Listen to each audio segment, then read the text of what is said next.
2020. You heard right, 2020. We are in 2020, and it's amazing. We are already the 22nd day of January, and January just started. Like feels like yesterday January started. But anyway, it's another edition of the On the Mark program. And of course, we are into January. We're at the 22nd day, and it's a beautiful Wednesday evening. A little chilly on the outside, but nevertheless, it's a beautiful Wednesday evening. And it's another edition of the On the Mark program.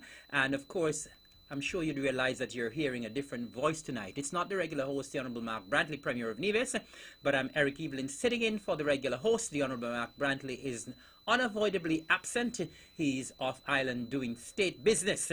And of course, I'm delighted once again to be able to host the program on behalf of the regular host, the Honorable Mark Brantley. Of course, this is a program that comes on every Wednesday night here on the Eastern Caribbean's powerhouse Von Radio. It's been going for numerous years, and it's getting better and better all the time. Most folks say that it's the best radio talk show, not only in the Federation of St. Kitts and Nevis, but throughout the region. And so I'm very happy to be associated with this program, and I'm always delighted when I get the opportunity to host On the Mark. So I'm your host, Eric Evelyn, sitting in for the regular host, Honorable Mark Brantley. And tonight, of course, we're going to be having a wonderful show, as is usual. And we know that this program is aired every Wednesday night here on the Eastern Caribbean Powerhouse, 860 on your AM dial, www.vonradio.com. And those of you who may miss it tonight, you can listen tomorrow. And of course, we know a lot of folks, they listen on a Wednesday and they listen again on a Thursday, because the show is always so good, always filled with information, always so interesting. And so tonight, those of you who are listening and you want to listen again tomorrow, the show is rebroadcast on a Thursday at 1 p.m. on the Eastern Caribbean Powerhouse. Those of persons who may not get a chance to listen tonight, we know that you will be tuned in tomorrow and you'll be glued to your radio to listen tomorrow. So welcome On the Mark on this beautiful Wednesday evening, the 22nd day of January 2020. Let me say good night to all of the fine folks who are in tune. We know that this program is very widely listened to. And so we have listeners in the Federation of St. Kitts and Nevis. We have listeners throughout the region. We have listeners in the diaspora. And so wherever you are, I want to say a special good night to you. Those of you who are in the diaspora, and of course it may be close to morning, we want to say good morning to you as well. And we are indeed happy to have you joining us on the Mark. So I say good evening to all the folks in the Federation of St. Kitts and Nevis across the region, and those joining us in the diaspora. Thank you so much for joining us, and we're going to have a wonderful program tonight. Well, of course, we know that normally at the top of the show we do a little housekeeping matters, we do a little housekeeping business, and we normally say happy birthday to the folks, or happy anniversary to the folks who might be celebrating today, those who may have been celebrating for this week, those who might be celebrating next week. And of course, we also say good night to those who might be a little bit under the weather as well. So first and foremost, we want to say good night to all of the persons who are celebrating birthdays. And tonight, I am going to be a little biased, you know. I'm going to be focusing a little bit on my seniors, our seniors. And we have two seniors who are celebrating today. We have Miss Violet Liburd up there in Morning Star. She's making 91 today. A special good night to you, Mrs. Liburd. And I know that you are in tune. And we also have another Violet. We have Violet Moving over in Fothergills, who is celebrating 76 today. And so we have two Violets celebrating today. We have Violet Liburd at Morning Star making 91, and Violet Moving at Fothergills making 76. And of course, I want to say as well, belated birthday greetings to Mr. Ruben Wilkinson from Stony Grove. He made 80 on the 18th. We had a little wonderful ceremony for him. You know, normally once people reach certain milestone birthdays, the Ministry of Social Development that I'm in charge of, we normally go and have a little ceremony with them. So we were with Mr. Ruben Wilkinson and his family there. We did that on Monday.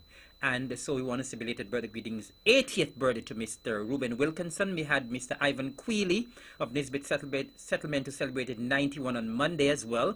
And we have on Thursday, tomorrow, The 23rd, we have Alice Stapleton of Stony Grove celebrating 91.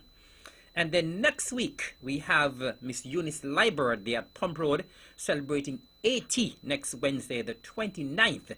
And guess what? We have the mother of the Honorable Spencer Brand, Miss Sylvanie Thompson. She'll be celebrating 90 next Thursday, the 30th of January. So we have quite a few persons in the Charlestown area who are celebrating milestone birthdays for this month of January. And then guess what? Next week, we have someone up in my constituency.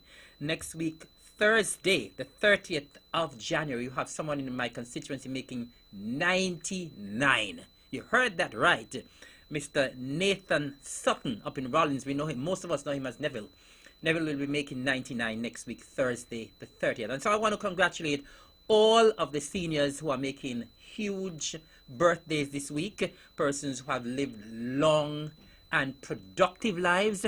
We also had Iona Edgings and Dudley Daniel and Cillian Elliott making birthdays in January. Cillian made 95 and Dudley made 92 and Iona Edgings made 91. So congratulations to the seniors. Of course, it's always a pleasure to be in their company, and any opportunity I get to go and celebrate with the seniors, I'm always very delighted. So very happy birthday to all of the seniors who are making birthday in the month of January. We are hoping that you'll continue to live long lives, and you'll continue to impart the knowledge that you would have garnered over these years to our younger ones. And of course, congratulations and kudos to the seniors division who continue to do a marvelous job in looking after our seniors. I want to say good night to persons who might be in the hospital, who may be a little bit under the weather at this time. We want to say good night to you and hope that you're going to be feeling better. We want to say good night to all of the nurses who are taking such wonderful care, the nurses and the doctors who are taking such wonderful care of our folks there at the hospital. So if you're at the hospital, or even if you're at your home and you're not feeling that well, speedy recovery to you. And of course, we want to say condolences to those who are mourning the loss of a loved one as well. We want to say special good night to the family of Melissa Lawrence, who will be laid to rest this coming Saturday. And also want to say good night to the family of Maplin Brown Mike. She's actually from my area. She's from Sherry's Village, my very, very good friend. Unfortunately, she passed away in Puerto Rico just last week. And it's someone who was very, very close to me. And there will be a memorial service to celebrate her life sometime later. And of course, you will hear more details on the Eastern Caribbean's powerhouse. So those of you who might be under the weather, those of you who might be mourning the loss of a loved one, we say good night to you, and we trust that God will continue to keep you in His grace and in His mercy. We're going to be having a wonderful show tonight. We're going to be having two guests. My first guest will be arriving very shortly. The guest who I'll be speaking to second is already here in the studios of the Eastern Caribbean's powerhouse. But just some other housekeeping matters as I await my first guest who will be on with me tonight. There's quite a lot that has been happening here on Nevis. Of course, 2020 has started with a bang. Lots of things have been happening in around all of the departments here on the island of Nevis. And I just want to encourage young persons in particular. We've heard of a lot of announcements where scholarship opportunities are concerned. And there are a lot of scholarship opportunities out there. And unfortunately, a lot of our young people are not taking advantage of those scholarship opportunities. And we're hearing it in the news all of the time. We are hearing it on the radio. We are seeing it on the television. And we have scholarship opportunities out there in Cuba. We have opportunities out there in Indonesia. We have in Taiwan. And we have in Romania. And so we are asking individuals. And of course, most of these scholarship opportunities, they are totally free of charge. You do not have to pay anything. What we have been realizing over the years is that a lot of our young people prefer to go to the bank and borrow a loan of maybe $70,000, $80,000, $90,000, go to the United States to get their education, and by the time they come back, they are saddled with this huge loan that they have to repay. And of course, they have to ensure that they repay that loan before they can do other things. Some may want to own a piece of land, some may want to own a home, some may want to own a vehicle. But normally, the payments that they have to make monthly for those student loans are normally very large. And so we in the Nevis Island Administration, over the years, we have been encouraging our young people here on the island of Nevis to take advantage of the scholarship opportunities that are available out there. Of course, a lot of these scholarship opportunities are available because of the fantastic diplomacy that we've had, especially from Foreign Affairs. And of course, we say kudos to our Foreign Affairs Minister, the Honorable Mark Brantley, in ensuring that we get scholarship opportunities here. And so I'm encouraging the young people, whether you would have left 5th form, 6th form, whether you are already working and you want to further your studies, scholarship opportunities are available for undergraduate studies, for postgraduate studies, and you get an opportunity as well. You get an opportunity to be in the culture of another island. So you get an opportunity to learn another culture, and in some cases, a lot of cases, you get an opportunity to learn another language. For example, in Cuba, persons who go and study in Cuba come back speaking Spanish very fluently. And I always tell people I wish I could speak Spanish, because when I travel, Spanish is such a universal language that it's such an always an advantage to have another language, and Spanish in particular is a language that people should try to learn. And so when you go to places like Cuba, you're able to come back with your education, and you're able to come back with another language. And so I'm asking the young people out there, please take advantage of the scholarship opportunities. Most of them are absolutely free. If you don't have to pay anything, most of the times it's minimal. So please, Cuba, Indonesia, Taiwan, Romania, all you need to do is to contact the good folks there at the Human Resources Department. They will be very, very happy to assist you in whatever you have to do in terms of making your applications, in terms of doing what you have to do in getting your paperwork together. And so please, education is very, very important, and you can get an education for free. And of course, why would you spend thousands of dollars when you can get an education for free? So please, I'm asking you to take advantage of the scholarship opportunities that are available. Contact Human Resources, contact them. You can call, or you can go in. They are located there at the Social Security building there at Pinnes. Please go and see what you can take advantage of. I also want to indicate that earlier this week, it was on Monday, we had the Department and the Ministry of Agriculture launching the Agenda 2020 there at NEPAC. They would have gathered there with the farmers, with the stakeholders, with students, with other stakeholders in the Ministry and the Department of Agriculture, and they were looking at what they will be planning to do come for 2020. They were unfolding, releasing some of the initiatives that they will be involved in for 2020. And of course, we know that agriculture is very, very important to the economy of Nevis, very important to us Nevisians. And we know that nowadays we are trying to improve on our health, and growing and eating local is an important part of becoming healthier and living healthier lives. So I want to congratulate the Ministry and the Department of Agriculture for their second hosting of that important forum there at NEPAC, and that was hosted on Monday. I also want to indicate that I mentioned a while ago our seniors. We did have the seniors Thanksgiving service this past Sunday at the Taylor Memorial Wesleyan Holiness Church in Charlestown. We want to thank Pastor Tomlinson and her folks there at the Wesleyan Holiness Church in Charlestown for having us and so warmly welcoming us, the seniors as well as the folks from the Ministry of Social Development, the Department of Social Development. I want to thank the Premier for coming to support and join us, as well as the Honorable Spencer Brand, and of course Cabinet Secretary who actually goes to that church, Mr. Stedman Trust, for showing their support for that service that we had there at the Wesleyan Holiness Church in Charlestown on Sunday. Now, I also want to indicate that this coming Saturday. Now, I just said that we are trying to live healthier lives on the island of Nevis. And we know for the past years we've been having a lot of cases with cancer, various forms of cancer.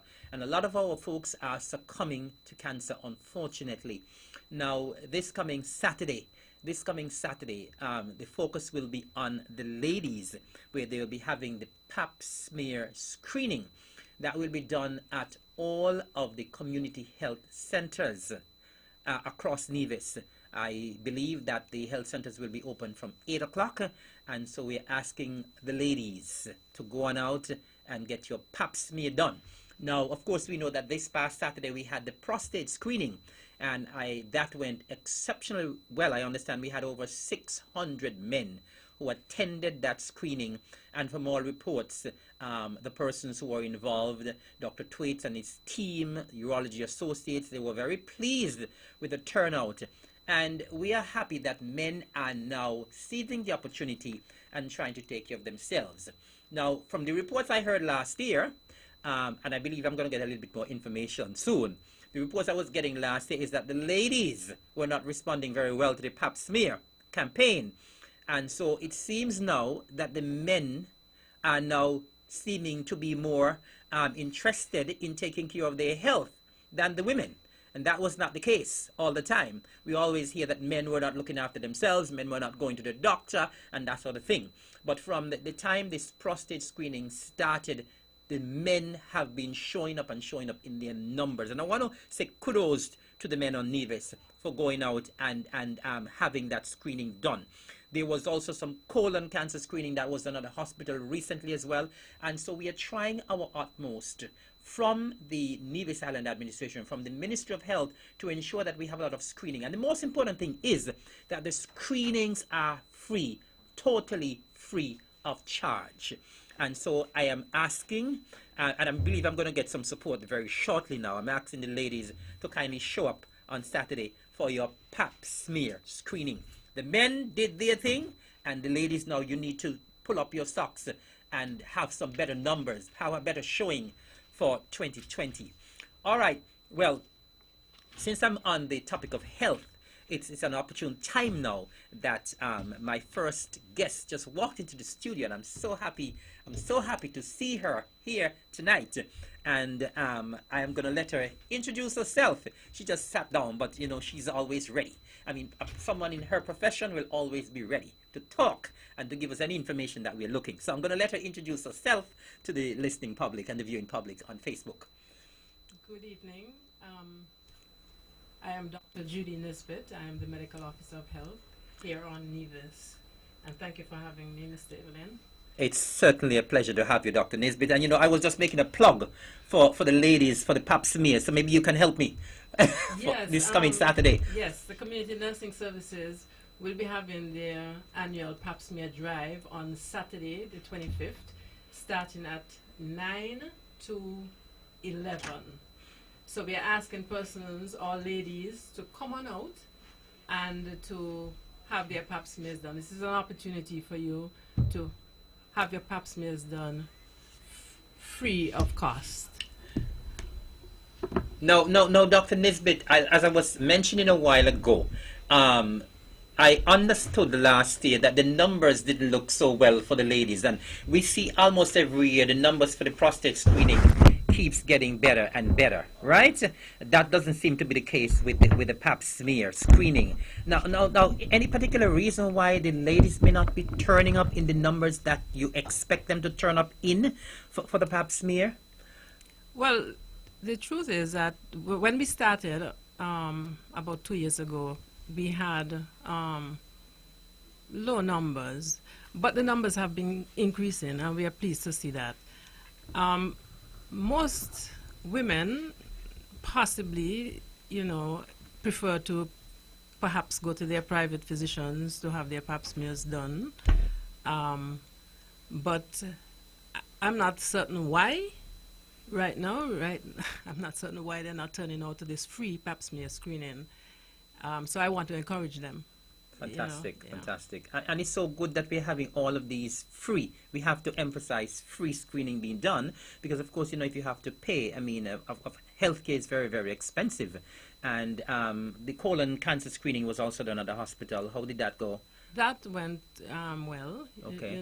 We can only have limited numbers for that Yes. because it's a limited time period, and persons have to be in theater. It's only one physician that's Right, working.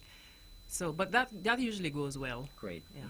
All right. Well, the main reason why Dr. Nisbet is here is because of the fact that we are going through a period right now. We're going through the flu season, and I understand that a lot of persons are coming down with the flu, and I understand it seems to be extra bad for 2020. And the thing is, it's not only bad in Nevis, but I've been getting complaints from relatives overseas as well, in England, in the US, in Canada, all over. The flu season seems to be extra bad this year. And so Dr. Nisbet is here we're going to talk a little bit about the flu. Why is it so bad this year? What we need to do to ensure that we protect ourselves from the flu, and what you need to do when you have the flu, when you've contracted the flu, what you need to do. Because I also understand, Dr. Nisbet, that quite a number of persons have been ending up in the hospital. Yes. So we are in the flu season. Yes. The flu season is nothing strange to us. Every year we go through the flu season. It's just that sometimes it's mild, and sometimes we have what you call a bad flu season, where persons get more sick than maybe in other flu seasons. It could be because of whatever the strain is at the time. Right now, we are trying to determine what strain we have that's circulating. We have sent off some tests. We got back some results indicating that it's influenza B in some cases. So I'm not certain if we have had influenza B for a while, and maybe that's why it is this bad. But we just have to be realistic and know that there are sometimes that the flu season is mild, and there are sometimes it's not so bad. We have had some persons, yes, ending up in hospital, and most likely these are persons who may have some underlying chronic disease, or young children whose immune system is not as developed as an older person. So it's important for persons to know, what the flu is. It's a contagious illness of the respiratory tract. So it infects the nose, the throat, and sometimes the lungs. It is spread by the influenza viruses. There are a number of influenza viruses, but the ones that affect us most are the influenza A and the influenza B. And influenza A is, have strains such as H1N1 and H3N2 and so forth. And then there's the influenza B, which is usually a milder flu than the influenza A. Okay. So the flu then can be mild. Yes. It can be severe. Mm-hmm. Some persons could be hospitalized, and it can even cause death. So it's not something that we should take lightly at all. The onset of influenza is usually abrupt. So that is how you know that it's not the common cold, but more so the influenza.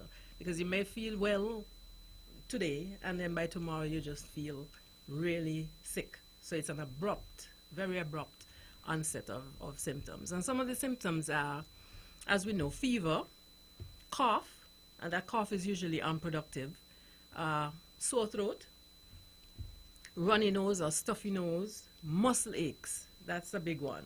Persons feel very, very achy. Their muscles are hurting, their joints are hurting. Headaches. That's also an important sign or symptom. Tiredness, weakness. Some persons have vomiting and diarrhea. More so the younger the children. Chills and persons have a lack of appetite. They just don't feel like eating. So some of those are those are some of the symptoms.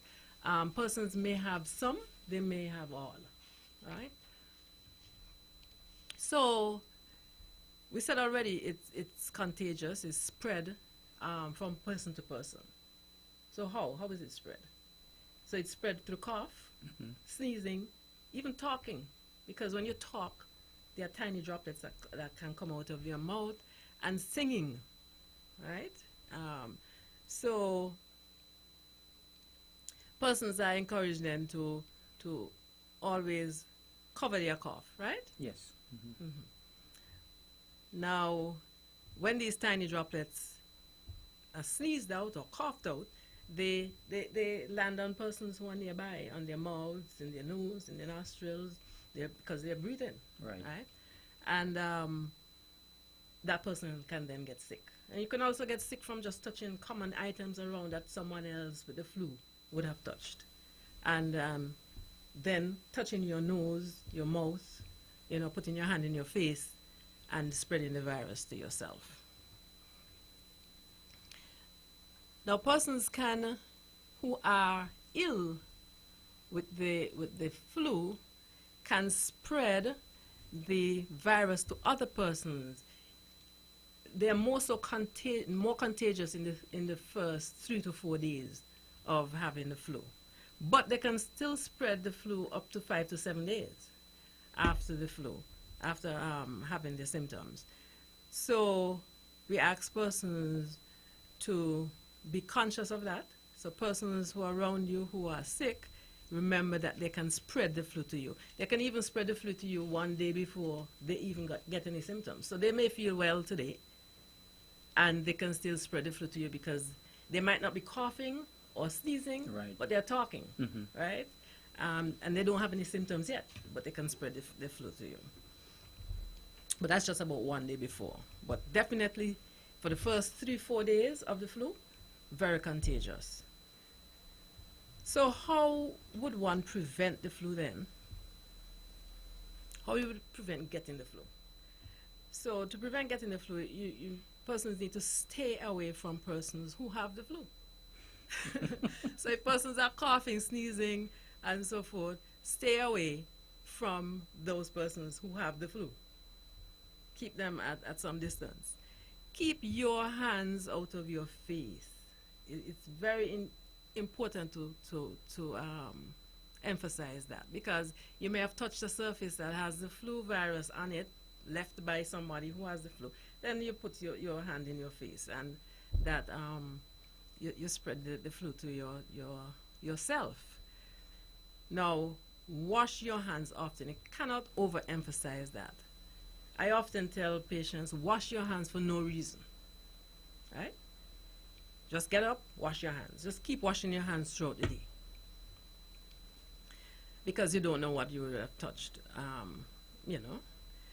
Clean and disinfect any surfaces that are commonly used by other persons. Clean it, wipe them down. You could use, if they can tolerate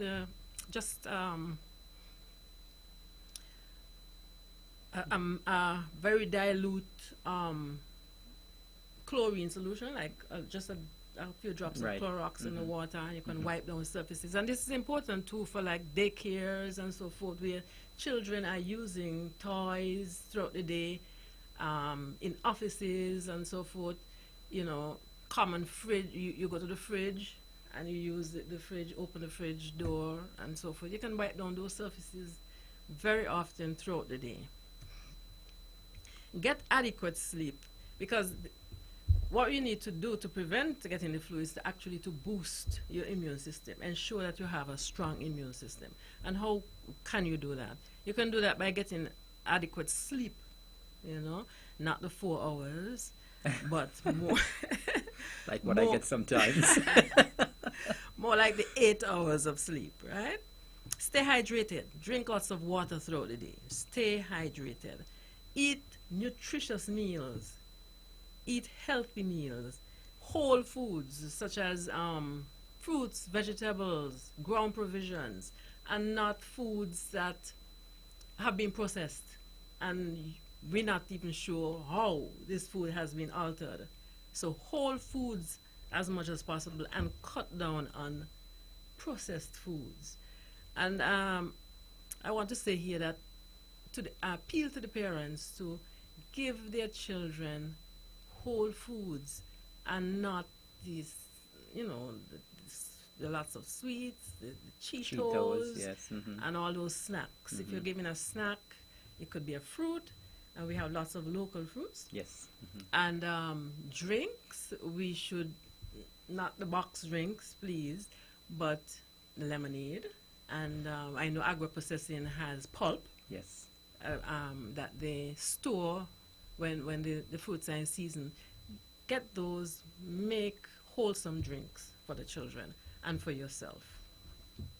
Stay physically active, so exercise regularly and manage your stress. So those are ways to boost your immune system and prevent you from getting the flu. Now, if a person has the flu, how would they prevent spreading of the flu? So, someone has the flu, logically, cover the nose and their mouths with a tissue when they sneeze or cough, right? And dispose of that appropriately in a garbage, not just on the ground and so forth, so for somebody else to take up, and get infected. Now, if there's no tissue available, then I would say, okay, you can go ahead and sneeze into the sleeve, right? And not into your hand, because most likely you're going to use that same hand to touch somewhere else and spread the virus. Unless you're going to wash your hand right away. Yes, unless you're going to wash your hands right away. And important point, wash your hands often. Wash your hands throughout the day if you are sick, because you are trying to prevent other persons from getting sick. Wash with soap and water. If you don't have soap and water, hand sanitizer, right? But preferably soap and water. Stay at home from work, school, church, social gatherings, and I want to emphasize that. Persons are sick, they still want to come out to work. They still want to send their children to school. Please, stay at home. Keep the children at home, because this is the only way we'll prevent the spread. If we keep sick persons circulating with other well persons, it's just going to escalate, and we're going to have a real problem. So stay at home. And you stay at home, get a doctor's certificate, stay at home, and at least for 24 hours after your fever has subsided, okay, without using any fever-reducing medicine. But most likely, if you go to a doctor, they're going to give you at least 7 days home, because most likely, unless you have complications of flu, you should be well enough thereafter to come back to work. Clean and disinfect areas that you have touched throughout your home, because you want to prevent other persons from getting sick. Now, what are some of the complications? Who is it that we are concerned most about? We are concerned about persons who can get complications of the flu. We can say anybody can get complications, but there are some persons who are more prone. Yes. So the children, they can get ear infections, sinus infections, and so forth. And some persons get pneumonia. Can even get respiratory failure, sepsis. As persons with asthma get more frequent attacks and so forth. So those are some of the complications. Now, who is it that we are more concerned about? Like I was saying, there are persons who are at higher risk of complications, and these are the pregnant women, adults who are 65 years and older, persons with chronic illnesses such as asthma, diabetes, heart disease, and so forth. Children who are less than 5 years. Um, those are the persons who we're actually most concerned about. Their complication, they can get develop complications of the flu, and that is why we offer the flu vaccine to these groups of persons. So the flu vaccine is available at the health centers for right now for these particular groups of persons. So it's not for everybody. Okay. Not right now. We are starting off with particular high-risk groups. So we said pregnant women, adults 65 years and older, persons with chronic illnesses such as diabetes, asthma, heart disease, children who are less than 5 years, and for frontline healthcare workers. And you can understand why, because they are exposed to Right. persons who are ill. Because we tell persons to stay at home, but they still need to come out at some point to get the sick certificate or to be seen because they are that sick. And the frontline healthcare workers will be the ones who are taking care of them. So we encourage frontline healthcare workers to get the flu vaccine. And I'm assuming that it's free? It is free. Okay. It is free. And that is administered once per year? Yes. Okay. Yes.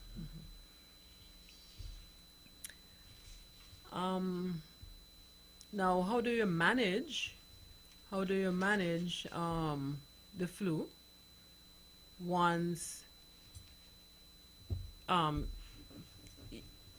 you have the flu? How is it you manage the flu? Now, we said already stay at home. Yes. So we advocate that you rest. Get as much rest as possible. Your body needs to recover.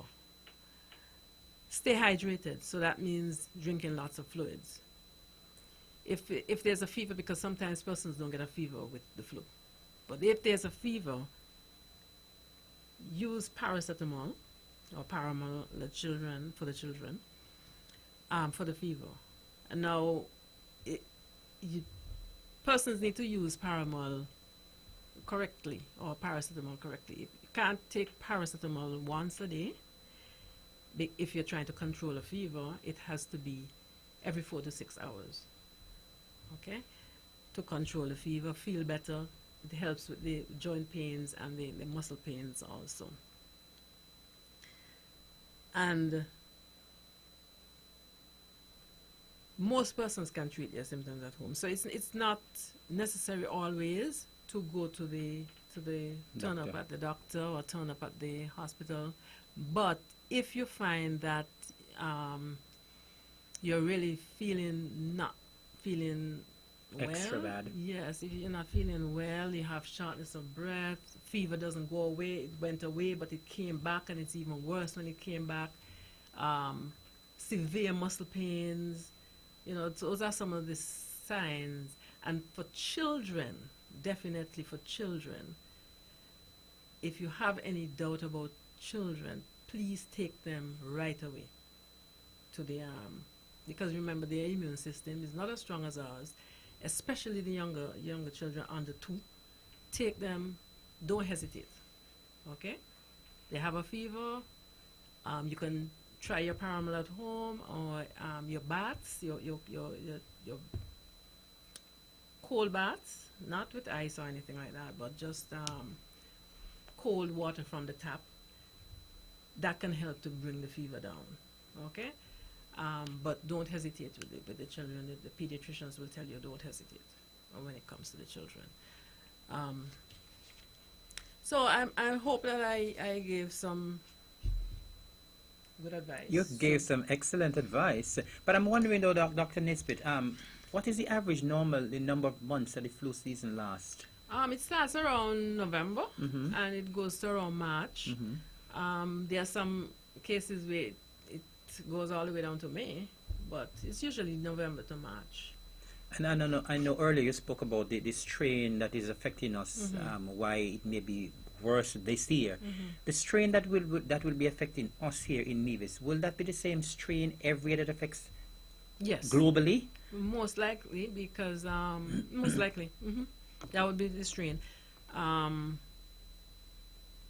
Persons travel and most likely that will be the strain that persons will bring in when they travel, and Okay. Now, as we're talking about the flu, we are hearing it in the news. We're being bombarded about this virus in China, and I know people will get nervous because we are in a global village now. yes. We're in a global village because we heard about it in China. We've now heard that it's in other countries. Do we need to be concerned here? Do we need to be fearful? Well, I wouldn't say fearful because I don't think persons should panic when things like this happen. So I wouldn't say fearful, but just be aware that it's out there. We are keeping an eye on it. We are part of WHO, Yes. PAHO. Mhm. We get our frequent Updates. updates Yes. from these organizations. So we are following it, Hmm. and we are preparing. Just in case. Yes. Hmm. Tomorrow we have one of our first meetings with the chief medical officer. She has called a meeting, so we will have that. But it's a virus, Yes. and it's a novel virus. Mhm. We have never seen it before. Most likely came from an animal because, viruses can, Yes. we usually say, Mhm. jump Yes. Yeah. from animals to humans. Mhm. And the symptoms are similar to Flu. viral illnesses, fever, cough, but persons have greater shortness of breath, breathing difficulties, can lead to pneumonia, So the prevention is more or less the same. Yes. So keep away from persons who are ill. Mhm. Hand washing. As simple as it sounds, hand washing is important, and it does prevent spread. So hand washing is at top of the list when it comes to spread of these viruses. Covering your mouth and nose when coughing and sneezing. Thoroughly cooking meat and eggs, and avoid close contact with persons who are sneezing and coughing. So those are some of the infection control measures that we can take to prevent spread of these viral illnesses, the novel ones and the flu. So, in essence, no need for us to be overly concerned or get panicky right now. No, Okay. no. Yeah. Because most of our flights, direct flights, right, are from the U.S., Yes. England. There's no outbreak in those areas. But I saw something that there may have been a case in the U.S. I don't There's know a if case, one case, so Right, we mhm. wouldn't say necessarily that it's not. Yes. Um, if we right now, Yes. there's no need to Okay. to panic or Mhm. we don't have direct flights from China. China, right? Hmm. Persons who are coming from China would have gone through other airports where screening is being done. Hmm. So screening is being done in some airports. So we know that by the time persons reach here, they would have been screened. But we are on the alert, and we are aware. We are having our meetings and consulting with WHO and PAHO. Fantastic. All right. Well, just before you leave, though, Dr. Nisbet, bearing in mind that the current flu that we are getting we are experiencing right now is that bad, do we see any abatement in the near future of this the flu right now? Well, if persons Are the conditions like the wet conditions is that encouraging it as well? well, the cold. Mm-hmm. Once places are chilly, cold, that is when flu thrives. Right. Mm-hmm. It will abate like other illnesses. They peter out, Yes. right? So it will abate. It will peak, and then you will start to see less cases. And that is happening already in some of the neighboring islands where it would have peaked and Yes. then it's on the downward trend, and it's the same thing that we're gonna see here. I think we are probably peaking right now, Okay. so we are expecting that with time that it will you know, we'll have decreased in numbers. I noticed when you were talking about the control, you didn't say much about like using the flu medicines and that kind of thing. And do they work? Because I mean, persons have been complaining that they've been taking everything and nothing is working. Well, depends on what they're taking. If they're taking medicines to relieve their symptoms, they should have some relief of symptoms. But the antiviral medication, we usually reserve it. We don't usually prescribe it for persons with mild symptoms. Okay. Well, so we reserve it for persons who are hospitalized, persons with chronic illnesses, and persons with progressive illness. But there's a particular antiviral that is available, Tamiflu. Yes. I'm not sure if that's what you're speaking about, or if that what they are speaking about that Well, they are taking. People that seem to be taking mostly the over-the-counter Yes, stuff. right. You know. So those are they will relieve, they will help to relieve some of the symptoms, Yes. but it's not going to get rid of the flu. Flu runs its course. Yes. As one of my professors used to say, it lasts 7 days if you treat it, and a week if you don't. Okay. So All right. That's a good one. All right. Well, Dr. Nisbet, you have imparted some very, very pertinent and important information. As I said, this is the flu season, and everybody who seem to have contracted it say it's extremely, Yes. extremely bad this year. And so I thought it prudent that I get you in and at least give the folks some information. I'm sure persons have been enlightened, and persons know, well, of course, if they have it, what to do, and if they don't have it, what to do as well. Please, we want you to manage, and remember, if you have it, please stay at home. yes. All right? And there's sometimes persons haven't gotten over the flu would still have a cough. Yes. And that will go away with time Okay. too. But the important thing is they feel better. They're not spreading the flu. Yes. So, but it's really bad. Persons are really saying they feel very weak. They feel very tired. But it will pass. Thank you. If they have any complications at all, they need to Go to the hospital. hospital or Or to see the their doctor. doctor. Okay. Well, thank you very much. Any parting words? Just to tell persons, remind persons, if they are sick, please protect their loved ones Yes. from getting ill.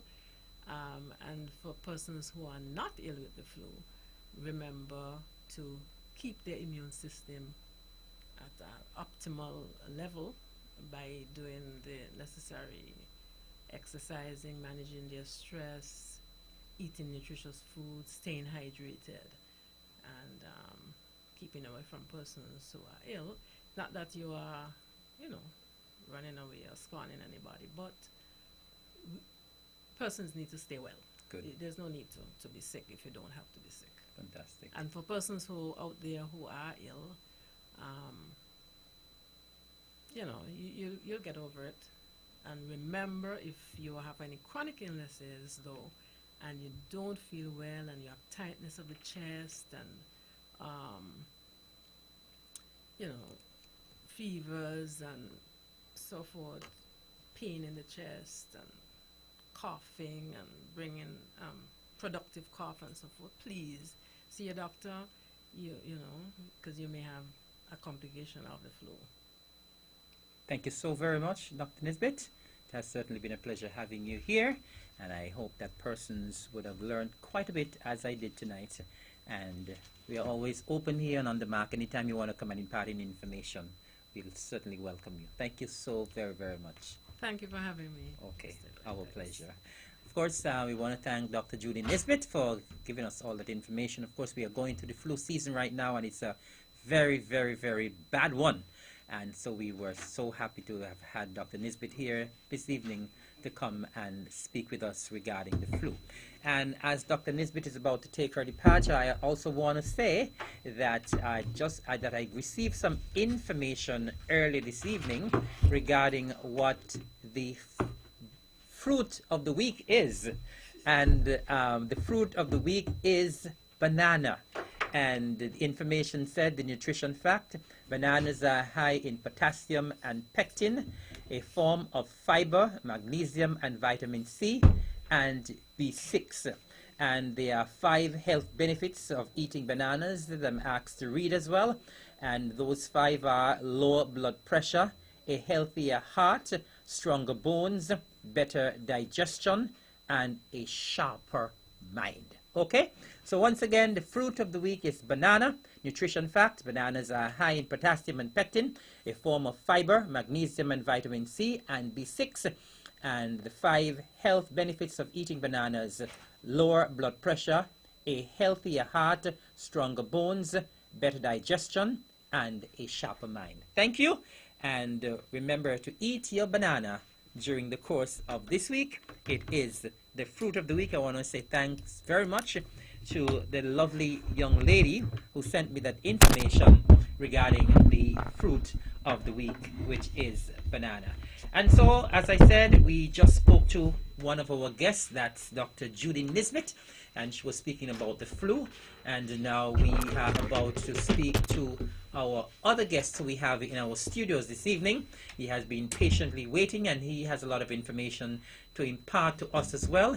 And so we want to say good night and a special Wednesday evening to the next guest in our studio, and we allow him to introduce himself. Good night, everybody out here in Radio Land. My name is Jamie Claxton, Director of Sports in the Ministry of Sports, Nevis. Thank you very much, Jamir, for gracing us with your presence here on the Mark. Of course, Jamir heads one of my departments, the Department of Sports. And I must say that he's been doing a marvelous job. I've been working along with him for the past year since I've been taking over the job as the Minister of Sports, and I want to say thanks to Jamia for the support that I've been receiving over the past 2 years, and I look forward to even more support in the future.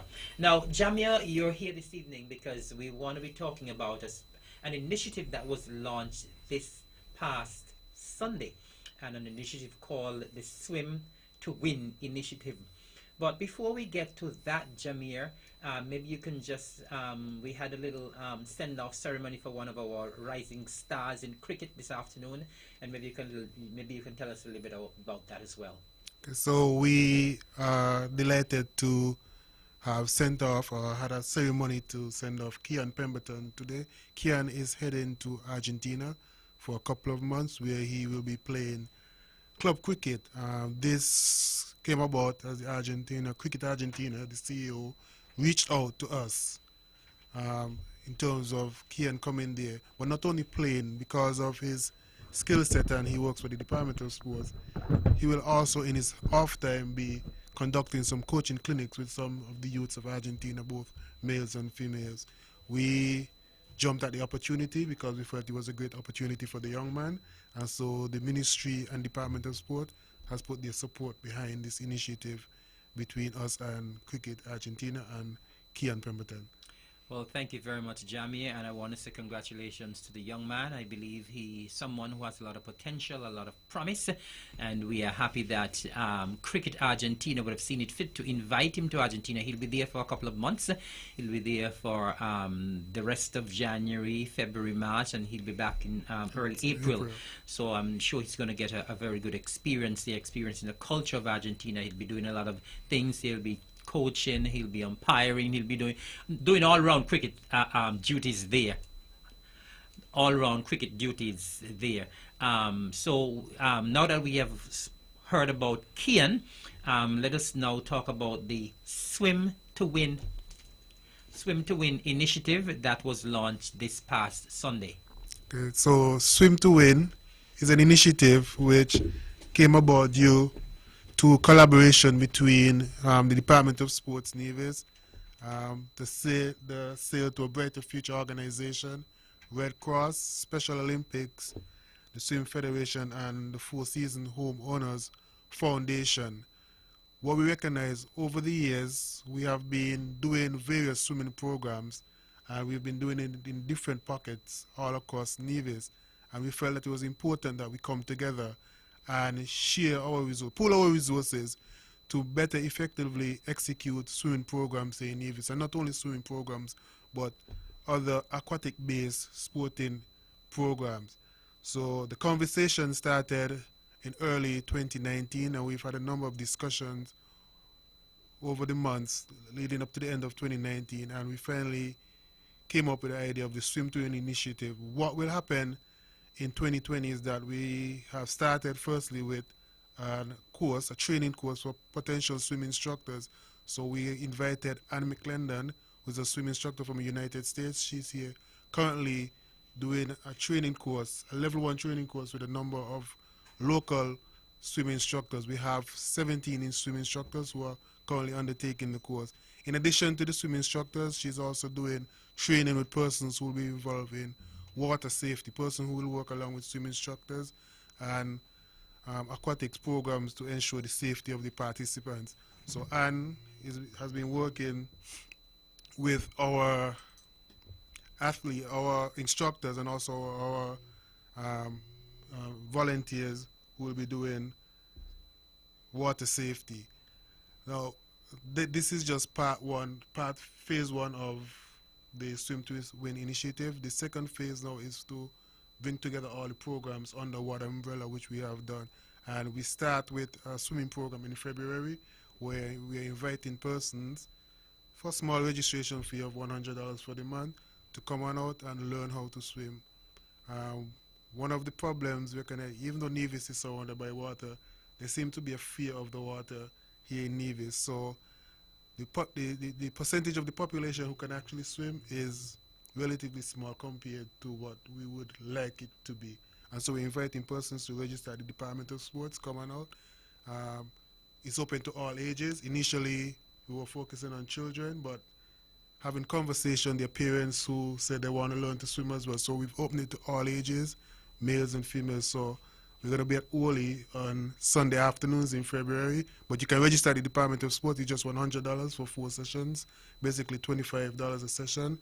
And come on over and we're going to teach you how to swim and basically how to conquer your fear of the ocean and of going in pools and so forth. Well, I think it's a fantastic initiative, and to see that the department is partnering with so many entities for this initiative, I think it's a great opportunity as well. I know this program has been advertised for quite some time now. Heard a bit on the radio, seen it on the television. What has the response been like for persons for the initiative, though? It's very, very cheap, $100 for 4 sessions. Yes, the response has been very good. One problem, and I've experienced it since being in sport, is that persons will come, they'll collect the form. So we have no problem person coming and collect the form, but everybody tend to rush at the last minute to pay and so forth.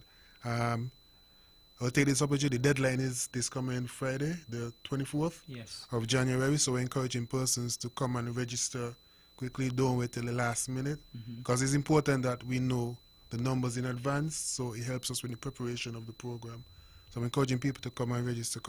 Don't wait until the last minute, like we are accustomed to do. But is there a limit in terms of the number of persons that you can take for the program? Well, based on the number of instructors we are training, there's no, because we are capable of manufacturing the program according to accommodate the numbers, we are opening it to everybody. If 3,000 persons come, we'll find a way to make sure that we train 3,000 persons to swim. So the program will be structured accordingly based on the numbers. And it's at Wali on Sundays from when to when? Every Sunday? Every Sunday in February for now from 2 to 5 p.m. So you have 3 hours to undergo the training with the instructors.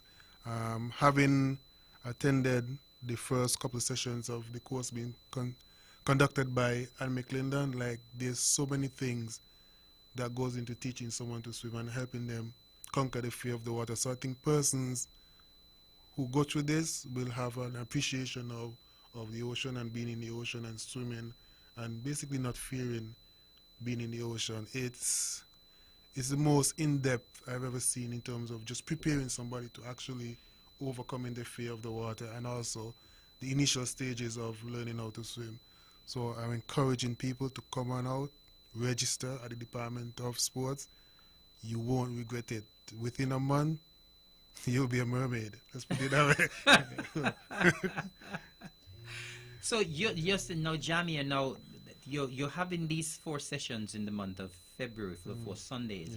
Now, are you saying that you register for $100, and so you will be in one tranche for the month of February? After that, you get another set Yeah. for another month. Yes. So you're saying that from 4 sessions, you'll be able to learn to swim Yeah. well in 4 sessions? You'll be very, because based on the program that Miss McClendon has designed, of course you won't be swimming at a level where you could compete at the Olympics as Right. yet, but you'll be proficient enough to swim certain distances. You'll be proficient enough to ensure that you don't drown. So yeah, you'll be able to swim pretty well. Yeah, I mean, just when we did the evaluation of the volunteers on Sunday evening, there was one individual who she can swim, but she wasn't the greatest swimmer.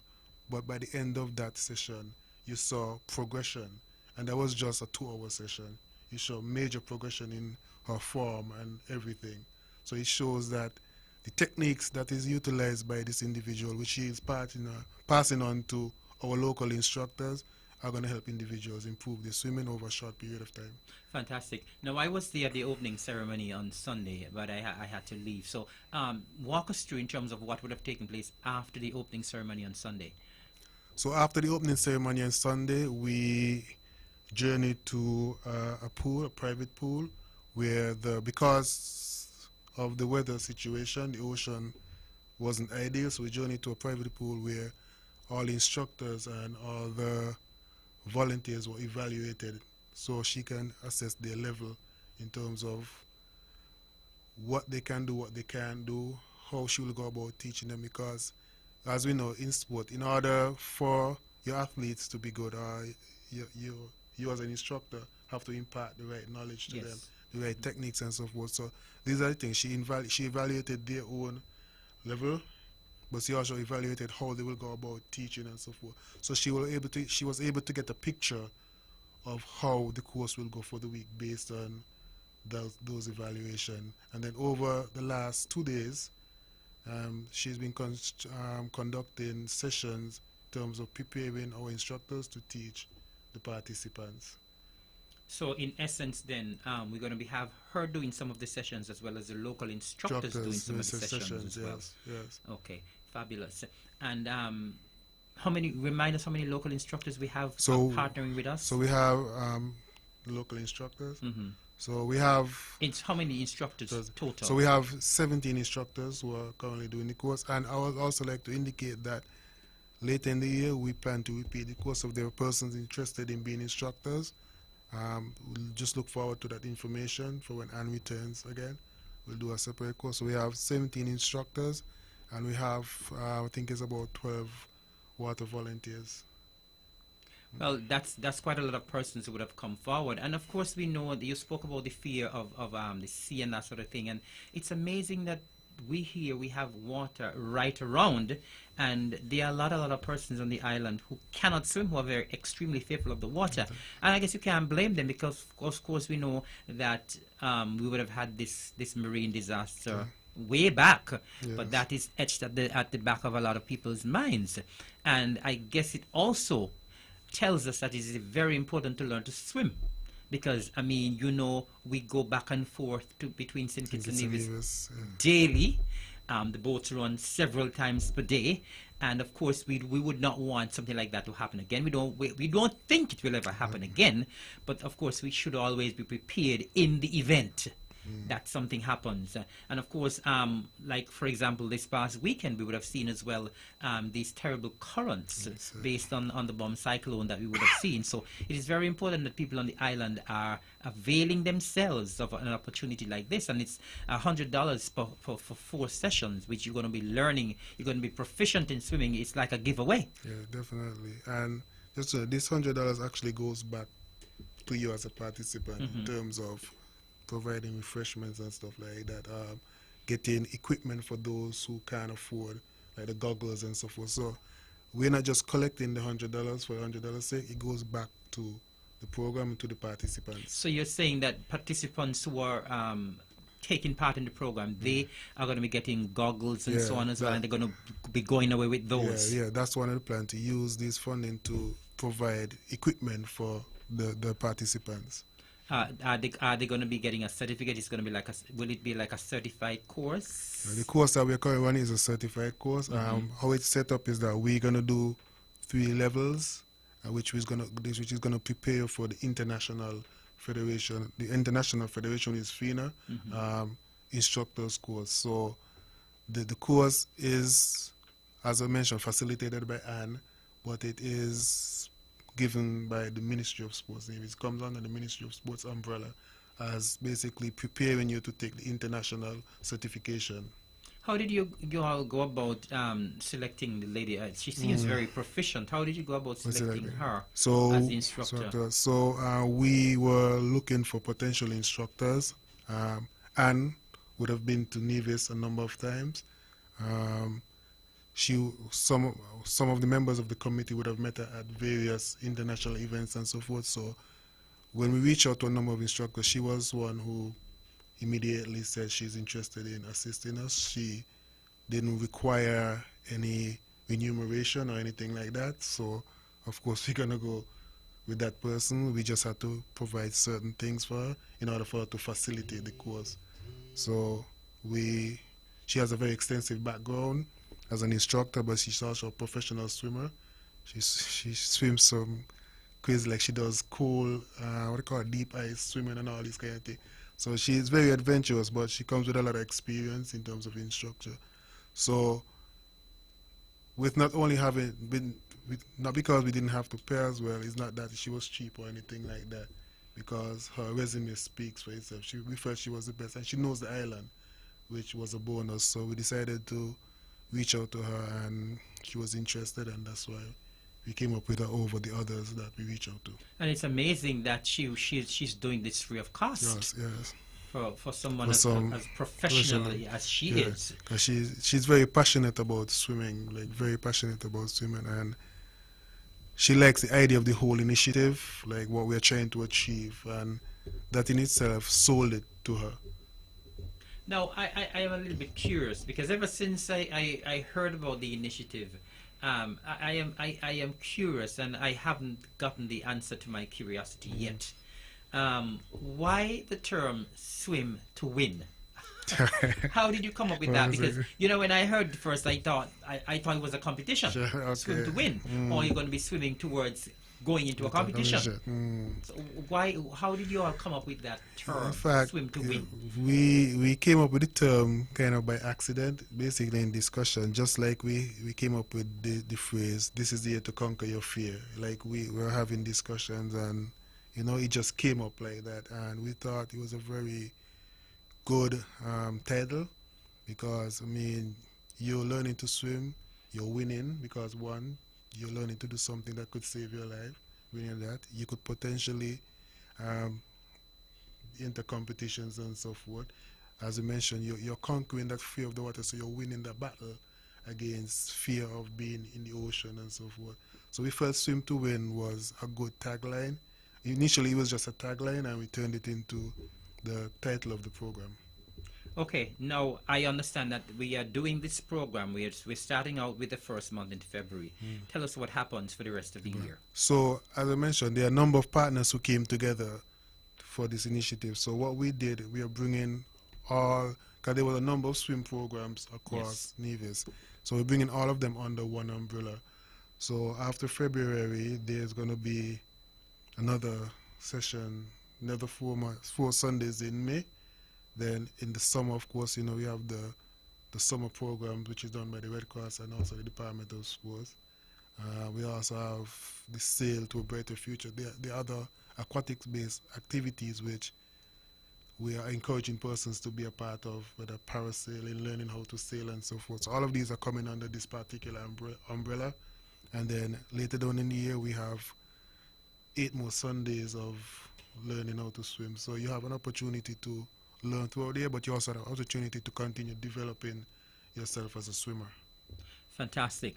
Now, if you're just joining us, you're listening to the Eastern Caribbean's Powerhouse Vaughan Radio 860 on your AM dial, and we are on the mark tonight. It's Wednesday, the 22nd day of January 2020. And if you joined us late, you would have missed one of our guests. Dr. Judy Nisbet was here. She was talking about the flu virus. Of course, we're going through a terrible flu season right now. And right now we have our other guests in the studio. We have Mr. Jamia Claxton, and we're talking about the Swim to Win initiative. And the Swim to Win initiative that was launched this past Sunday at the Uwali Beach Resort, and we are talking about that. But in case you want to call in and ask a question about that or any other quick contribution that you may wish to make, please feel free to call. Our numbers are 869-469-1616 or 869-469-1700. We do have a caller online at the moment. Good night, caller. Welcome to On the Mark. Could you speak up? Good evening. This is Yes, Winston that's Crosby. better. That's better. Good evening, Winston. How are you doing? Good night, I'm very Winston. good, Eric. How are you? I am doing wonderful. It's nice to have you calling in. And of course, we are here discussing the Swim to Win initiative.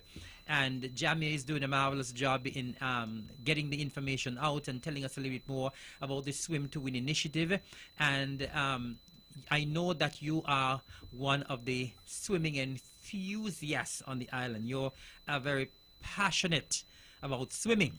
And tell us, how are you involved in this program? Well, my involvement in the program is in my position as the president of the St. Kitts and Nevis Swimming Federation. So Yes. I have a broad overview, and this is one of the programs that I have to encourage and endorse. Yes. Because it's so intrinsic in developing the sport of swimming here on the island that we inhabit. The Swim to Win initiative is not my brainchild at all. I'll hand those credits over to Teresa Andrews and Jamia Claxton and all the guys who were involved in working collaboratively together. It's their program, and I just wholeheartedly supported it. In fact, I'm Fantastic. sitting here with Anne McLennan, who's the facilitator, Mhm. and she will have a lot more to say about the how the Swim to Win initiative is working, how it's progressing, and how pleased she is with being here on Nevis. Great. I'm going to hand you over to Anne, and I'm Wonderful. going to wish everybody well and hope they will join in from our perspective. And Winston, after Yes. Anne speaks, I want you to come back on because I need you to speak a little bit about the cross-channel swim for this year. I will do that. Okay. I will do that. All right. Here's Anne for now. Great. Good evening, Good Anne. evening. Good evening, Anne. Good evening. It's wonderful to hear you. It is wonderful to be back on Nevis. Great. And listen, you're beaming all over the world. This is a program that everybody listens to, not only in St. Kitts and Nevis, but across the region, in Europe, in Asia, all over. This is the most widely listened to program on the island of Nevis. So lots and lots of folks are listening to you. Some of your relatives might be listening to you right now. I suspect that they are, and I'm very honored to be on your show this evening to talk about and support the Swim to Win initiative. All right. Well, tell us a little bit more in terms of what you've been doing since you're here with regard to the Swim to Win initiative. Okay. So I came down from the Washington, D.C. area. Yes. This is my fourth trip to Nevis. Mm-hmm.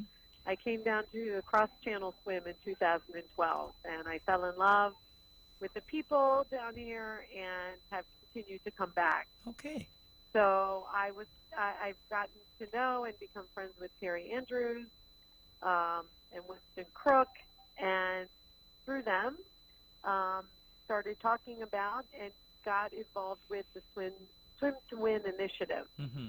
And that is a collaborative effort between the Department of Youth and Sports, the Red Cross, the Four Seasons, swim and sail program, and also Special Olympics. So the idea is that we are creating this program to teach residents and our community how to swim and how to enjoy the water in this beautiful environment that God has given to us down here. So the program is offered for all ages and all abilities. So it doesn't matter what your background is. We are encouraging people to come out. We've launched the program this last Sunday, had a great turnout, a lot of interest. So I have come down this week to provide 7 days of training Yes. to our instructors. It's very intensive. We've been working 5 and 6 hours every day. We've been in the water. We've done a lot of classroom work. But the commitment from the instructors has been absolutely incredible. And I have seen the progression from Sunday to Wednesday in their own swim abilities. And I'm so encouraged by what I'm seeing and having this group come together to really build this program. I'm here to help facilitate. I'm here to give some ideas and to provide structure so that we provide a long-term plan and program to really teach and provide this opportunity to the residents down here. And the purpose behind the Swim to Win initiative is to bring people out to the water, and we want to replace the fear. We know that there are a lot of people, not just at St. Kitts Nevis, but around the world, who have a fear of water for different reasons. And we want to replace the fear of water with fun, fitness, and family time. And those are our goals. And so we have spent this week, and we will continue on Thursday, Friday, and Saturday to train our instructors so that in February, when we launch the program for the swimmers, that they are completely prepared. And we will start with 4 Sundays in February where we are having the community come out. We welcome everybody, all ages and all abilities, to come out to learn how to swim. And from there, we're going to grow the program. And this is not a one-time thing. This is a long-term program. So we're starting in 2020. We have Sundays in February. I will be back down from Washington, D.C. in March. Yes. I will follow up with our instructors and our volunteers to continue their training. And then we will have another month of Sundays in May. Yes. We will run a couple programs in summer, and then we will have another month of Sundays in October. We are incorporating some swims along with that. We have the cross-channel swim in March. We are planning an anniversary swim, 50-year anniversary of Sinking of the Christina. I have instructors who are interested in participating in those through their involvement this week through the Swim to Win initiative. So our plan and our long-term objective is to provide a safe environment, a fun environment for the residents on St. Kitts and Nevis, and come out with their families and really enjoy the water and feel good and confident. And I'm so pleased to be down here to support this program, to give input and advice, and I will continue to come down to support this in any way that I can. And I must say a very hearty thank you. We are indebted to you for your invaluable service, because I understand Mr. Claxton told me, Jamia told me, that you're doing this for free. And we are so happy that you're doing this. And of course, we are delighted that the Department of Sports is one of the partners, one of the collaborators, because, you know, when these good things happen, people need to know. And I think it's a fantastic thing that you've done to come to do this for free. Was it a difficult decision for you to come and do this for free? No. Oh, my goodness. Absolutely not. Oh, my gosh. And as I said, I've been down to the island before. I've brought swimmers down myself to do the cross-channel swim. I've come down to support Special Olympics. And my first trip was actually on my own. I love the people down here. I love the environment. I love the community. So when Terry Andrews reached out to me last October and started to plant the seed of this idea of the Swim to Win initiative. All I said was, I'm in. Yes. Tell me what I can do. And so she worked with Jameer and the Red Cross and the Four Seasons to create this program. And no, I was all in from day one. And I'm thrilled to be down here and so happy to provide my services as a volunteer Yes. to build this program. Swimming is such a huge part of my life, and I really want to share that with as many people as possible. If I could take every Hello. Seems like we lost. probably have about 20. Okay, sorry, I lost you for a bit there. Could you just go over what you just said? So my goal is Yes. to come down and to train our instructors and our water volunteers Mm-hmm. to reach out into the community. This is a grassroots effort, Yes. and to bring people out to the beach and start to get into the water, feel confident, feel safe, and begin to enjoy what they have around them.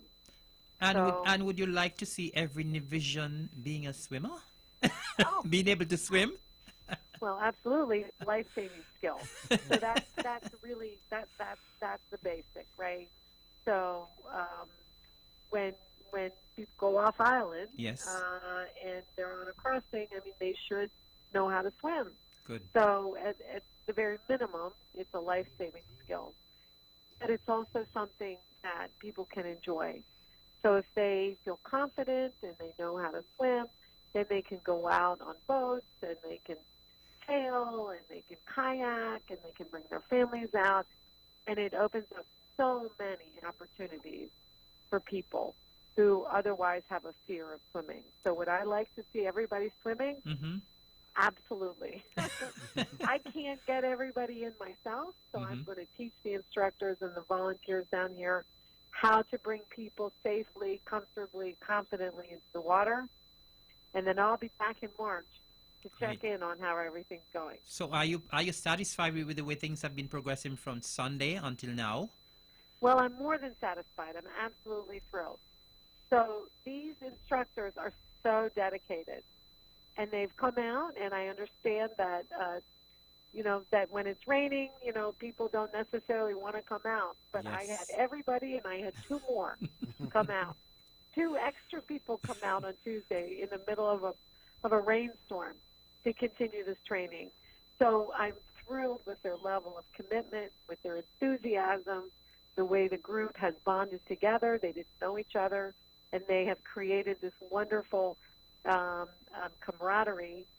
And in addition to that, so I am working with them individually on their technique, Yes.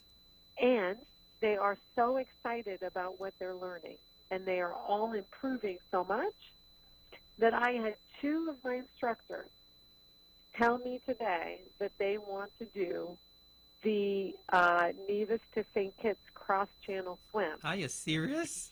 I am serious, at the end of March. And they raised their, I said, are you sure? You committed? Absolutely. We are in on this. Wow. That is not something that they ever would have thought of doing on Sunday. We worked Sunday, Monday, Tuesday, Wednesday, 4 days, and they have improved so much. And they are so excited, not only for themselves, but then to turn around and to reach out to the other residents of the Federation to teach them how to swim and begin opening doors for them as well. So I'm not pleased. I'm just thrilled. Great. It's just incredible. No. Now, you spoke about the fear. Jameer spoke about the fear, and I know a lot of people are very fearful. You're not going to see a great percentage of the population during your visits here. So for persons who are still exceptionally fearful, and you have a word for them, what would you say to them? Well, I would tell them that I experience fear as well. So I am an ocean swimmer. I do long-distance swims. I'm training for an 18-mile swim, so this is 30K swim. 18 swim. mile? 18 miles. Wow. I swim in ice water, and I don't like. I'm a Caribbean gal. I don't like ice water, right? That's why I keep coming to Nevis. I'd much rather be here. Every time I do those things, I face my fear. I don't like big fish. I don't like sharks, but I go out into the ocean and I swim. So what they are experiencing is something I've experienced, and I'm very open about that. So I understand fear. And I think if we opened up, we would all admit that there are times when we are fearful. Yes. So it's about embracing the fear and replacing the fear. Because what I've replaced my fear with has created the most wonderful life, the most wonderful friendships, and the most wonderful opportunities. But I've replaced that fear with fun and fitness and my family. And so for anyone who's afraid to go out, I completely understand that fear. And I am here to support you, to help you, and to train others who will hold your hand as you walk out into the water. We will take care of you, and we will help you overcome that fear and replace it so that it becomes fun for you and your family. You sound so reassuring and so convincing. Thank you so very Trust much. me. Trust me. And next time I'm down, if anyone is listening, please reach out to me. A lot of people are up. listening. A lot of people are listening. And I'm sure a lot of people have been convinced. And I'm sure a lot of people out there who don't know how to swim have been convinced by you. And they would certainly want. I'm sure from tomorrow a lot Join more our program. persons going to be signing up for the program. I hope so. And thank you so much for supporting and promoting what we're doing with this. It's going to be life-changing for anyone who wants to come out. We're not going to throw you in. We're going to walk you in. We're going to hold your hand, and we will take as much time with you as you need so that you build the confidence and the skills that you need to go out in the water and be safe and have fun. Thank you so very much. Okay. And as I said, we are so very, very indebted to you, and we thank you so very much. We are very grateful for the service that you're providing to us Nevisians and residents for free. And we are delighted. Thank you so very much. It was a pleasure meeting you, and I look forward to seeing you again on your future trips to Nevis. Thank you for having me on, and I appreciate Great. it. Continue to do the great works. Okay. Thank you. You're welcome. Hello? Yes, Mr. Crook, welcome back. Yes, I am amazed to see that actually Anne started coming to Nevis with the cross-channel swim. That's right, yes. That was her first trip here. It's quite amazing. Yes, and that was the 10-year anniversary. Yes. And she actually swam the reverse. The only time I've ever done it, and did it. So she didn't know any different. Okay. But I'm never doing that again.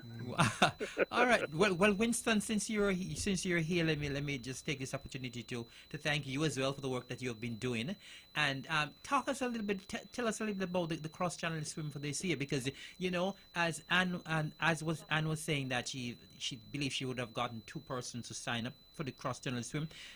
For the past couple of years that I've been observing the cross-channel swim, Winston, I'm always lamenting that there are not enough divisions and conditions in the water. Yes, it's a sad state of affairs. I mean, this is something I made a decision 10 years ago because I was very engaged with triathlon at that time, but there were no young triathletes coming through because they couldn't swim. So I made a personal decision. I made it my mission to try and build a swimming pool here on the island, so we could teach children from the get-go how to swim, and just to get them to understand and appreciate this ocean, beautiful ocean we have around us, that they have no access to. And if out of that process I obtain 4 triathletes or 5 triathletes, I'm very happy. I don't know when that would happen, but I couldn't think like that. So 10 years ago I made the decision, and everything I've done since then has been moving inexorably toward in that direction. So I've had some ups and downs, along the way, but that's just part of it. I made a decision and I'm running with it. Fantastic. I mean, this is why I have to applaud what they've done with this initiative, because it's such a collaborative effort, and it's such heartfelt and commitment that you feel from all parties involved. And just hearing the reports from Anne and Terry today is enough to excite anybody. I think this is a golden opportunity to make a sea change in how swimming is viewed. I mean, I've been involved with swimming since for the last more than 20 years. But through triathlon for the most part, and now the last 10 years directly involved with swimming as a sport. But I had to relearn. I thought I knew something about swimming, but I know nothing. So I've spent the last 10 years educating myself, and I'm hoping to pass on what I know and share what I know with everybody else, and encourage and facilitate in the best way that we can other programs to form and develop and process our children. Because if we have 100 people doing the same thing that Anne's teaching, and they all teach 10 children, Yes. that's a lot of children we'd be teaching. Mm-hmm. And then, as I said, my dream, of course, is to have a swimming pool. Mm-hmm. Swimming pools, should I Yes. say, on Nevis and St. Kitts. And that way, if we can get in the school's curriculum, then we have every child learn how to swim, so they never get a chance to become fearful. We take that out of the equation. Yes. And for me, 2020 is the most important year because we are commemorating 50 years since the Christina. Yes. And we have to change the mindset. We have to change that the outlook that they have. It's a barrier at the moment. It's a big blue barrier. And we have to turn that barrier into a playground. We have to turn it into a place of fun and joy and wonderful experiences, because that's what I've had. That's what I've had personally. I'm an all-time windsurfer, so I spent my time on the water. But our children don't have the opportunity to go out and surf. They don't windsurf. They don't sail. They don't, simply because they can't swim. So we have to all come together. Every single person, every single adult, every single brother, sister, father, mother has to come together and get our children swimming. And then one day, they'll be able to look out to sea and see their child flying across the water in a sailboat or on a kayak or surfing the waves that we have that surround the island. All those things. They're available to every child throughout the world. We see in movies, we see on television shows. Yes. Why shouldn't it be for us? You know, if I have not to go far, I can go as far as Antigua, St. Martin, all the other islands in the region that have young children that look exactly like ours. Exactly. Except they're committed swimmers and they have that skill set. And swimming is the one sport that can save your life. Remember that. And of course, as well, we have to remind ourselves as well, Winston, that we are trying to live healthier lives, and it's such a good way of exercise as well. Good way of keeping fit. It's brilliant. It's one exercise that exercises all of the muscles in the body, and then it gives you boundless confidence in yourself when you can overcome any fear or inhibitions you may have about approaching the water and get past that and you discover possibilities that you had no idea were there. That's also a part of it. So we're doing a number of different things. The cross-channel swim is a big event. And yes, of course, we would love to have 20, 30, 40, 100 local athletes participating. But we're not there yet. But slowly, with programs such as this one, such as the ones that are up and running in St. Kitts and here in Nevis, we hope they will grow and develop. And so one day we will have half of the participants will be just from St. Kitts and Nevis. Well, I'm happy you're on tonight, Winston, because sometimes you hear almost every year when we have the cross-channel swim, persons on Nevis are saying, well, I didn't hear anything about a cross-channel swim. And so that is why I said to myself, listen, since Winston is on tonight, let him talk a little bit about the cross-channel swims. At least you could get you're out of the gates early. People can know, and at least people can plan. They have a little time still. So tell us, when is the cross-channel swim for 2020? It's on March 29th. Okay. And it starts at Wally Beach and finishes at Cockashall Bay, and it starts at 8 o'clock in the morning. So even if you're not planning to swim it, come along and support the people who are. There definitely will be people from St. Kitts and Nevis, not as many as we'd like, but there will be some. Come and support them, say hello, cheer them on, and then get inspired. You know, it's not strictly just for super efficient swimmers. We have those as well, but we also have people who do it with mask and snorkel, with a wetsuit, with whatever assistance they might need to give them the confidence to do it first of all, and then the following year they'll come back and they'll do it freestyle.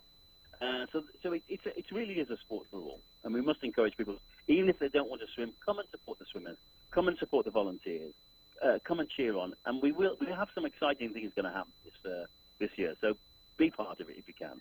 And you know, I've been there for the past 2 years, Winston, there at the start line, there in St. Kitts at the finish line, following the swimmers to St. Kitts, and it has been a great experience. I know it's always so interesting to see how excited the swimmers are at the starting point.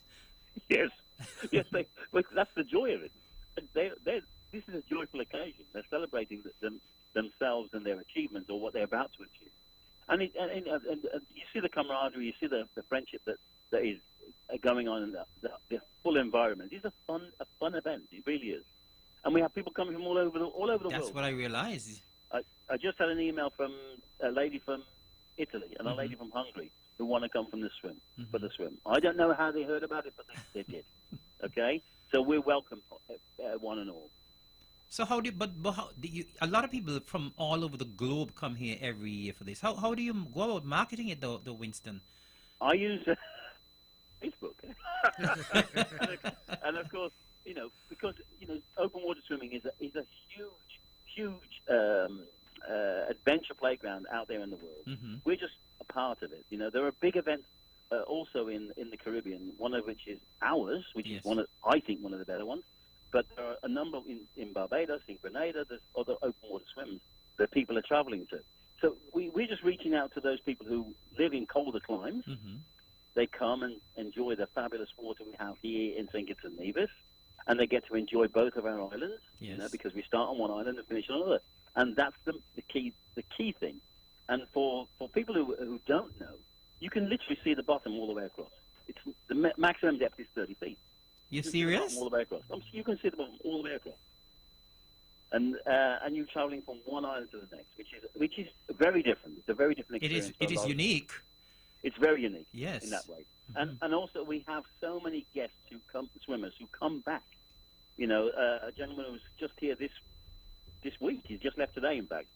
He'll be coming back in March, Mhm. and it'll be his 6th time he's been here for the swim. Other people have been here 4 or 5 times, 7 times. People love the experience. They love to be here on Nevis and St. Kitts, enjoying the swim. So how do people go about registering though, Winston? We have a website. Mhm. It's very simple. It's www.nevis to St. Kitts cross-channel-swim.com, which is the name of the event. Mhm. And then we have the registration page, and we have information that reaches out and tell them what the schedule is, who's involved, who the sponsors are, etc., etc. So all the information's there. And we have this year we have been featured in the Win Air magazine, Cape Air magazine. Mhm.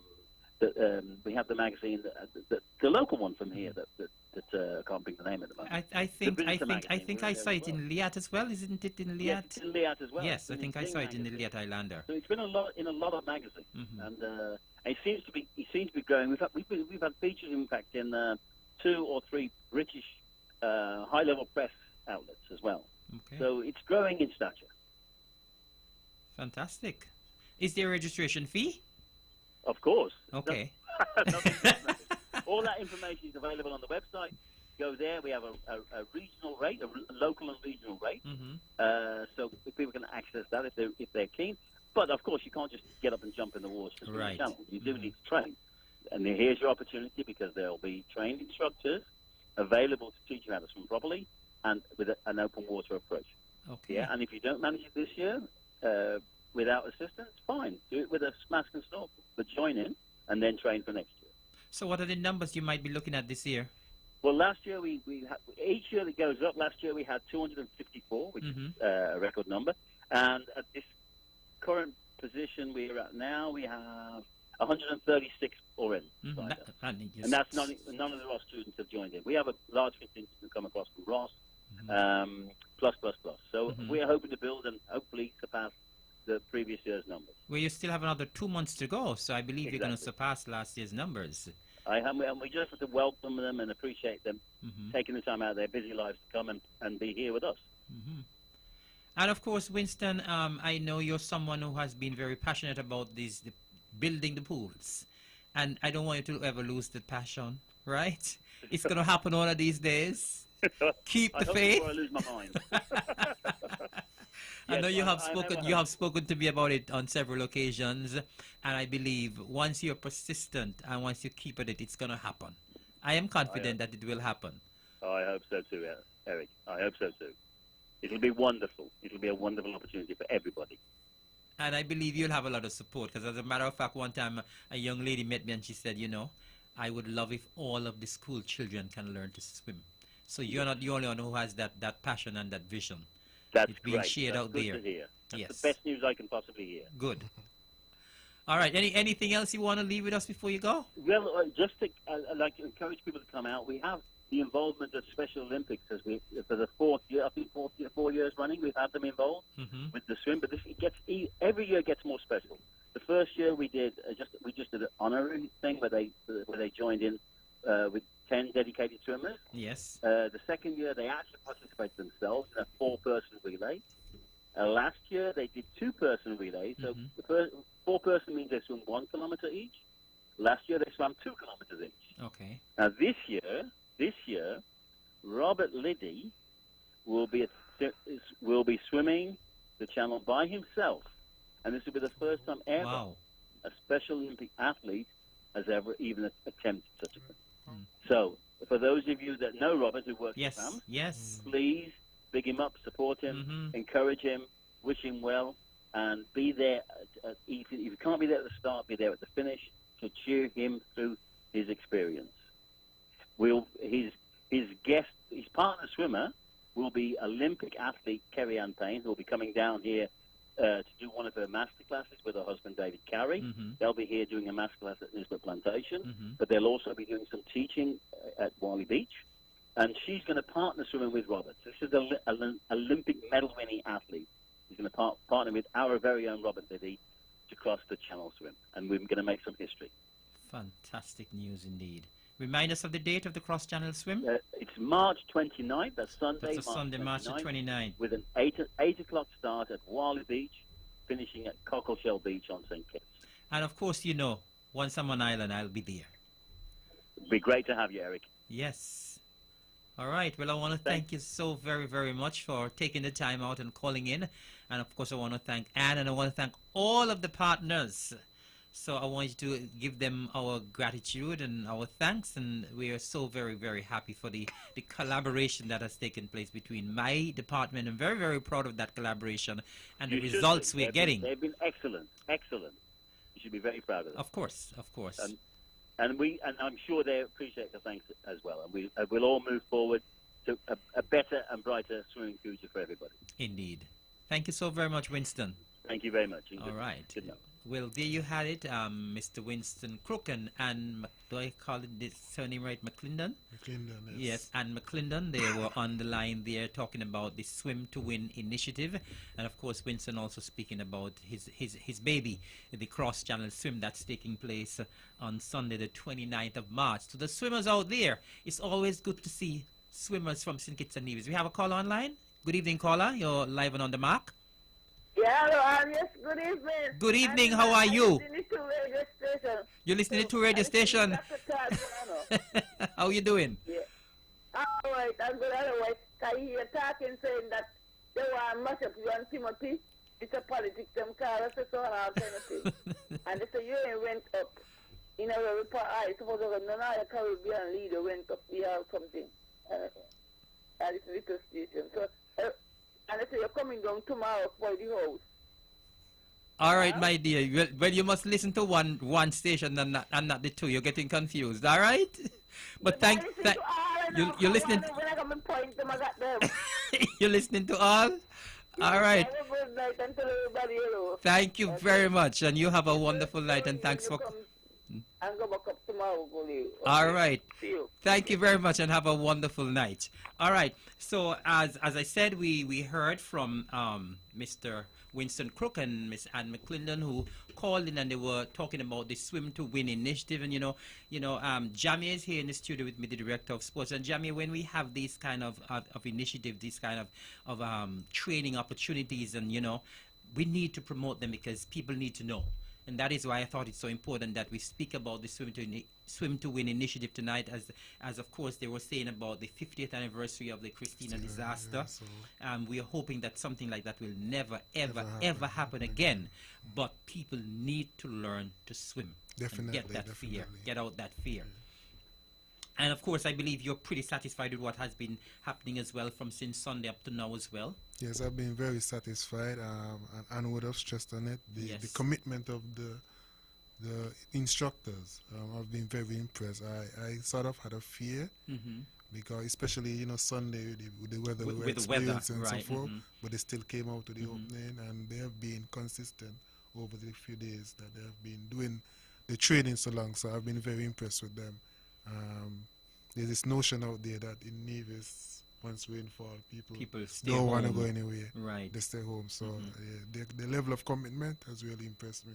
And I did mention on Sunday as well that I am personally, I'm also happy for the program, not because the department is collaborating as well, but you know that my club has an activity every summer, every Culturama, and we have we have swimming competitions, but every year we have practically the same set of persons coming to swim. And as I mentioned on Sunday, the females are always lacking. I don't know what is the ratio in terms of the swimming instructors that you have, in terms of how many ladies you have there as swimming instructors. What is the ratio in terms of ladies to I men? think it's there are more males, Mhm. but the disparity isn't that great, Mhm. which is very encouraging. And we've also encouraged those females to start recruiting other females because, like you mentioned at the opening on Sunday, we need a lot more females involved Yes. in all the various swimming activities, Mhm. including, of course, the Empire Sports Club's aquatic sports meet. Right. Because of course, every year we see the males dominating. Sometimes we have hardly any females Yes. whatsoever. And I would like to see the day come when we can have actually a category for male and a category Yeah, for for female. female, yes. I was so delighted when I saw Valerie Gregor last year when she did that amazing dive Yes, from the small pier all the way over to the large pier and without coming up. Yeah, And she- people were she just was- blown away Yeah, with she- that. yeah, she's an amazing swimmer. She is poetry in the water. Mhm. Like I've observed as well, and we want a lot more Valeries, Yes. Yes, and that's the whole idea of this program. Fantastic. And so you said that the registrations are going well, and we're expecting them to increase Yes. maybe from tomorrow. Oh, yes. Hmm. And after we are finished in February, you say with the next month will be So once we finish in February, in March, Anne will be Yes. back with the instructors again. right. And then we go straight back in May. Mhm. Then we do another 4 months, Mhm. 4 Sundays. Right. Of course, we have the summer programs and so. I was just about to ask you, the summer program, does that normally include swimming? Because I know there are a lot of sports disciplines that Yes. are taught during the summer Summer, program. so- The summer program, that includes swimming as well? Well, yeah. So summer we do swimming as well, and the collaboration started some time back between the department used to have their own swimming and Red Cross have their own swimming. So we just decided to come together, and so Red Cross was the one who will get the facilitators, and we will organize or coordinate the registration process and so forth.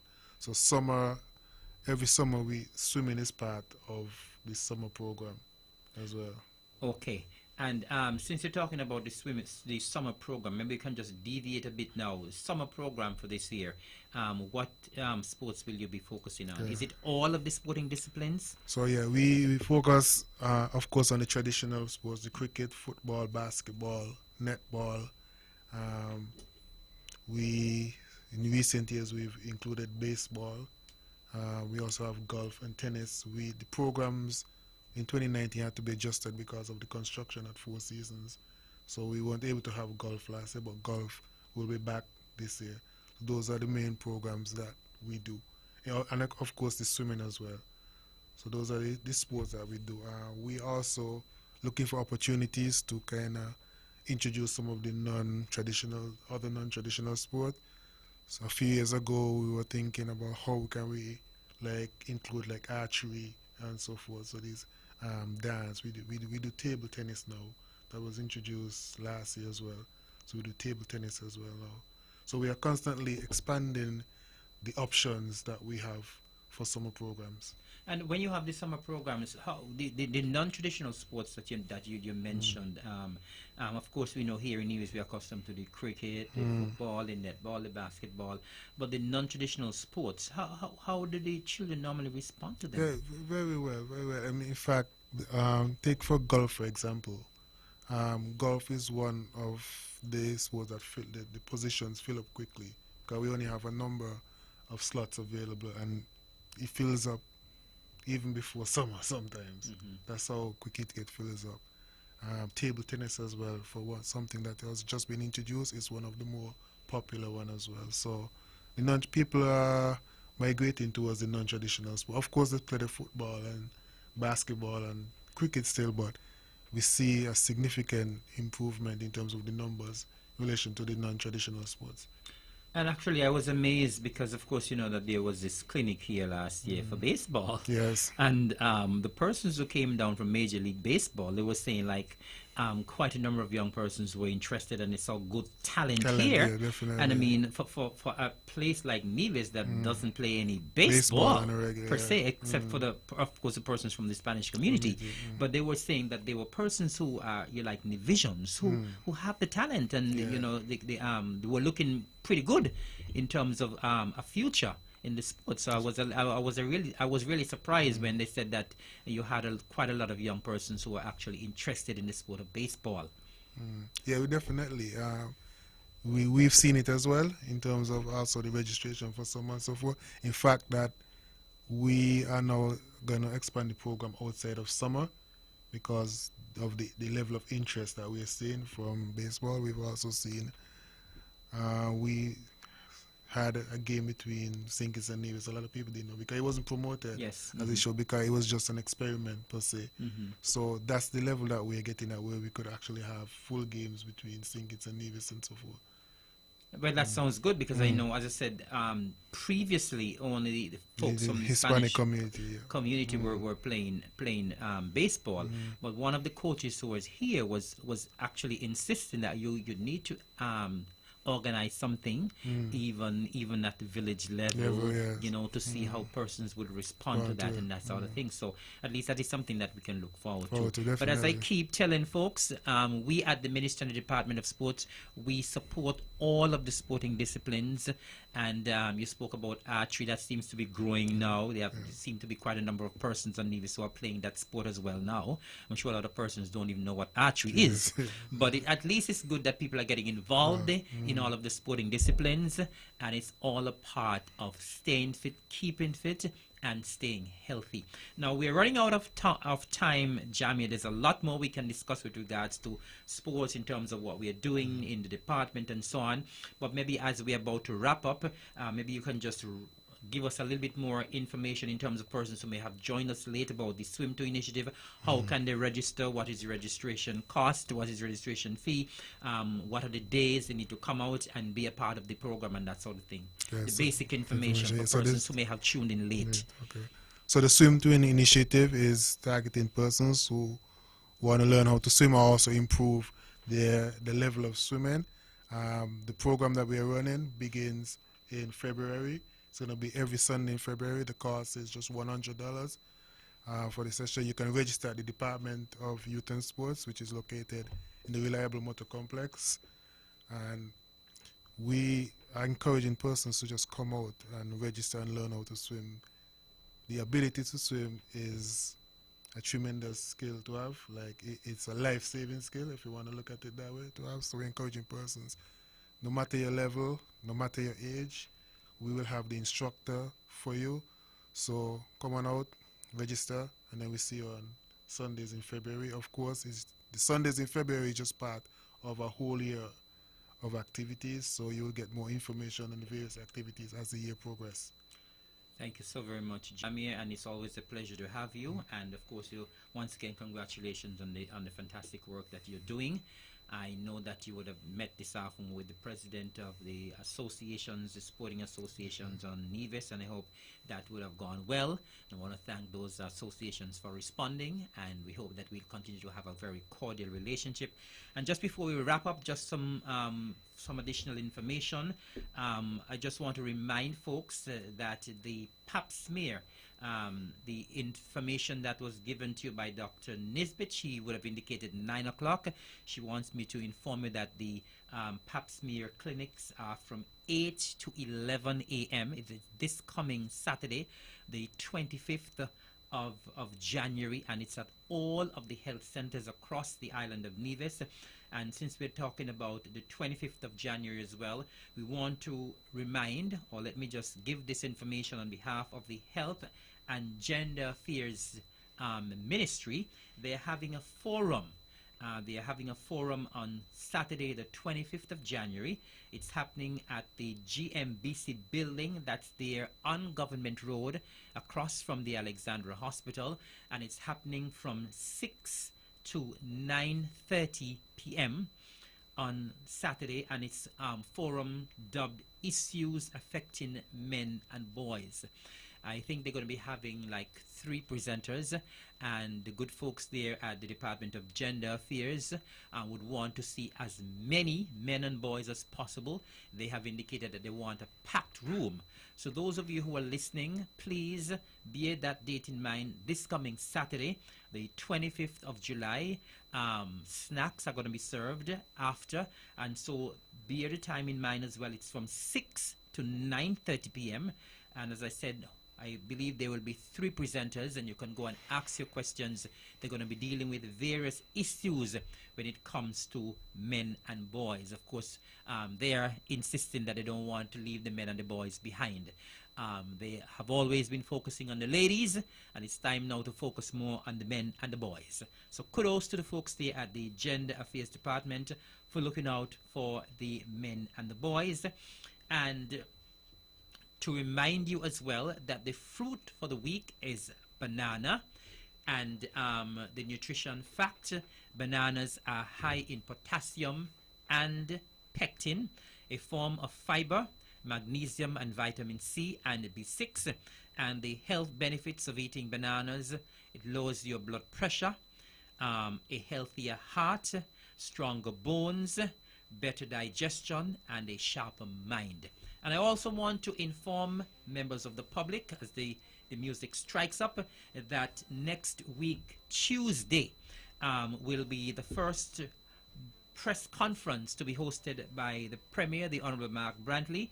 It's happening next Tuesday, the 28th of January at 10 o'clock, and it's taking place at the Cabinet Room at the Premier's Ministry there at the Social Security Building at Penny's. So all members of the press who are normally at the press conference, you're reminded that the press conference takes place next week, Tuesday, the 28th of January, 10 a.m. at the Cabinet Room, the Premier's Ministry.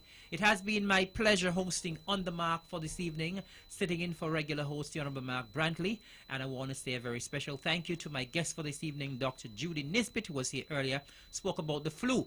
And of course, thanks to Jamia Claxton, the Director of Sports, for coming and speaking about the Swimming to Win initiative. And of course, thanks as well to our callers, Anne McClendon and Winston Crook. So it has been my pleasure. Remember to tune in again tomorrow at 1 o'clock for the repeat edition of the On The Mark program. Thank you. Have a wonderful night and the very best in health and happiness for